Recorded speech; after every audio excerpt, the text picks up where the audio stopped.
The perfect fighting game for blind players doesn't exist. With a flick of his wrist, Kenshi magically immobilizes his victim. Their head is forced backward to watch as Sento drills down their throat. Kenshi lifts his victim into the air, and Sento withdraws to slice them open from pelvis to skull. Fatality. Kenshi wins. Okay, minus the joke of the meme. This game is not perfect, but it's pretty damn close. Let's talk about it. Hi, I'm Steve Saylor, I'm blind, and I play video games. To find out how, click here or click the link in the description down below. Plus, if you're interested, click the like and subscribe buttons. That would really help this channel a lot. Alright, so NetherRealm's latest offering in the decades-long Mortal Kombat series, Mortal Kombat 1, was on my radar when it was announced this past May. Was it really announced back in May of this year? Wow, okay, 2023 is just wild. The reason why it was on my radar was that the blind community has proven time and time again that fighting games by design have been pretty accessible to blind players based on their 2D plane, and most audio was in stereo so that a blind player can, with practice, know which side an attack is coming from. It wasn't perfect, but you know, many blind players went on to compete professionally based on being able to memorize button inputs, learning sound effects for each attack, and knowing based on that sound when to hit the block button. But other than Street Fighter 6, which was also released this year, it had an audio ping to let players know which side of the opponent they were on. Most fighting games weren't built with accessibility in mind. Well, all that changes now with the release of Mortal Kombat 1, and wow, it is so freaking good. Okay, all right, first, let's go through some accessibility stuff for other disabilities before we get into the blind accessibility. As you know, they do offer features that do help overall for most disabled players. First, they have subtitles, but sadly, there is no way of customizing them. They don't have speaker tags per se, except if a character is off camera, they do, but there's no constant speaker tag. The text isn't large, so it can be hard to read at times, but there is no fear of losing contrast because they offer an opaque background by default, and all the cinematics also have those cinematic bars at the top and bottom, and the subtitles never really go above that bottom line.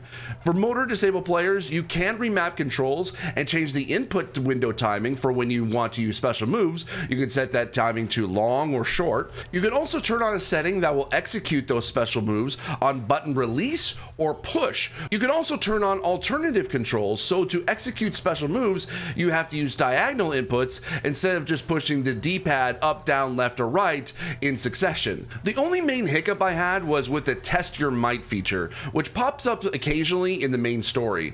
In these sections, you have to mash any of the face buttons as fast as you can to reach a point where you can hit the right trigger to get to the next section of the minigame, and it gets inevitably harder and harder. Unfortunately, the test your might is difficult. My fingers hurt a lot, and I couldn't actually be able to complete an entire test your might sequence. And motor disabled players may have difficulty in getting through those sections, but you can turn the test your might option off in the settings, and when it's off, all you have to do is push the right trigger and you are able to complete that mini game. For overall accessibility, but is also great for just players in general, they do have a learn section where if you are unfamiliar with fighting games or Mortal Kombat specific gameplay, you can go through the tutorial to show you how to perform each attack, block, and special move. They also have a practice area where you can pick a fighter and practice with that fighter, learning its moves, learning the audio cues if you need to, and everything in between. And also using their cameos as well. They have a separate fatality section where you can also learn how to be able to do each character's fatality, and also including, and I didn't even know this, how far away from your opponent you have to be to execute that fatality. I thought it was just a button press sequence. I had no idea that you had to be a specific distance away in order to be able to execute that fatality. So I definitely recommend that training. Now, it's not in depth of a training mode as Street Fighter 6 is, where you can actually be able to see the input delays when you're pushing buttons, and you can be able to know and figure out the precise timing of each punch and kick.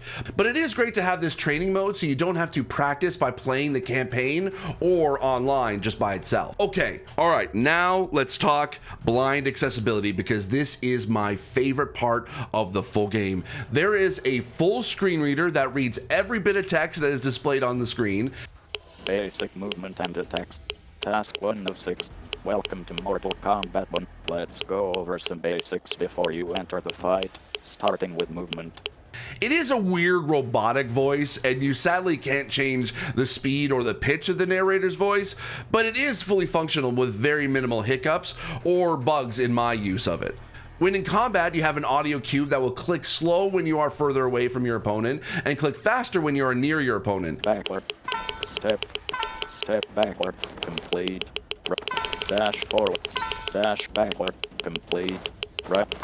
The only difference between this and Street Fighter 6 is that in Street Fighter 6, it does change the pitch of that tone based on what side of the opponent you're on. But the good thing is that your character will always be facing your opponent no matter which side you're on. It has an audio cue to let you know whether you are reaching the edge of the stage, and also will pan that cue to left or right, depending on which side of the stage that you're on.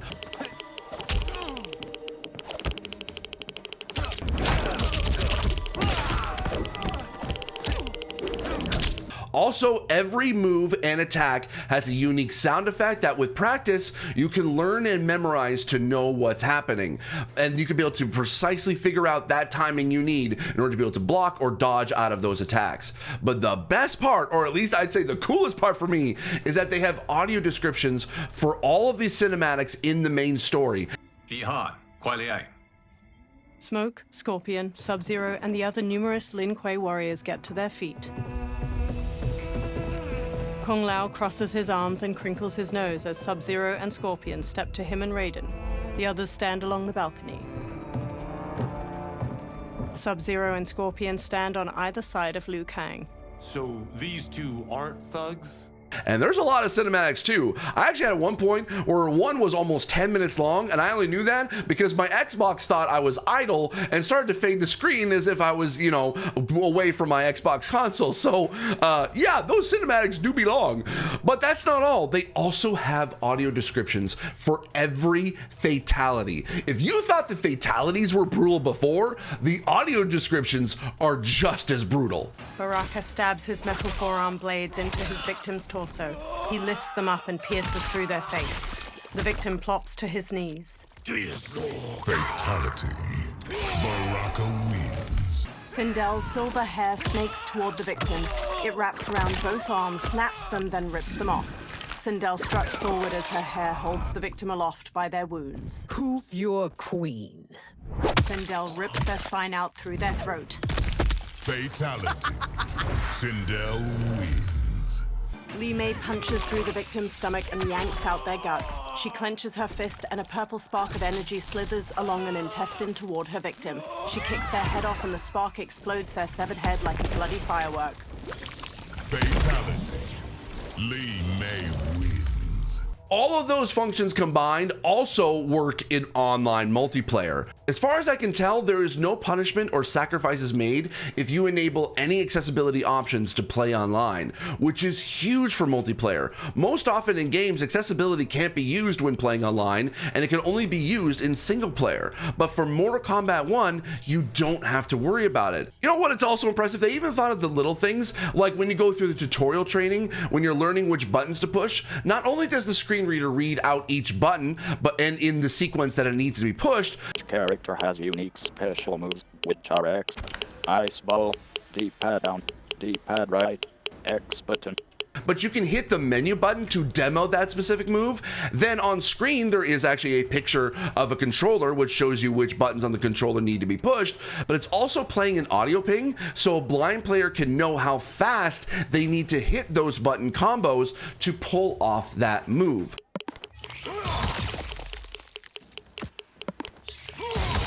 Again, it's the little details that I love and appreciate. Much like I talked about in Forza Motorsport with the blind drive assist, the blind accessibility in Mortal Kombat 1 provides the information you need as a blind player to play. Information that allows you to still be challenged and not feel like you're on rails the whole time. You can decide how that information works best for you, which is fantastic. It keeps the game challenging, but also so simple, and all of those features combined give information any sighted player already has. It's just a second channel of information, which is awesome. Now, all that being said though, I do have to say, there is one move that sadly needs a little extra work by NetherRealm, and that is Invasions mode. Invasion is where in a board game like setup, you move from space to space in an area, and each space is an encounter where you have one round to fight off an enemy invading that location. There is an audio cue that acts almost like a compass to let you know when you're on a space and which direction has what, but I had trouble distinguishing what the audio cues were, and there's no information or no menu that kind of lets you figure out what those audio cues are.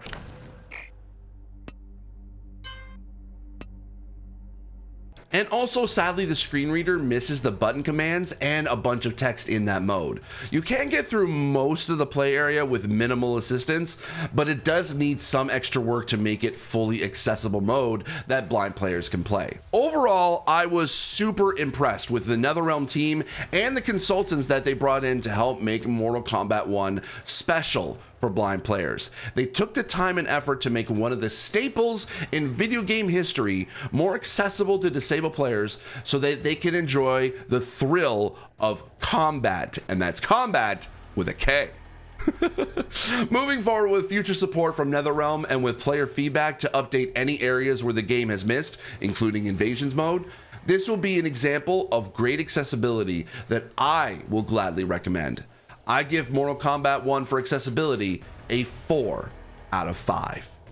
Thank you so much for watching. If you have any questions about Mortal Kombat 1 that I didn't get to in this video, let me know in the comments down below. Also, to help grow this channel, I'd super appreciate it if you click the like and subscribe buttons. Thanks again, and as always, I remain obediently yours. Bye-bye. Mortal Kombat!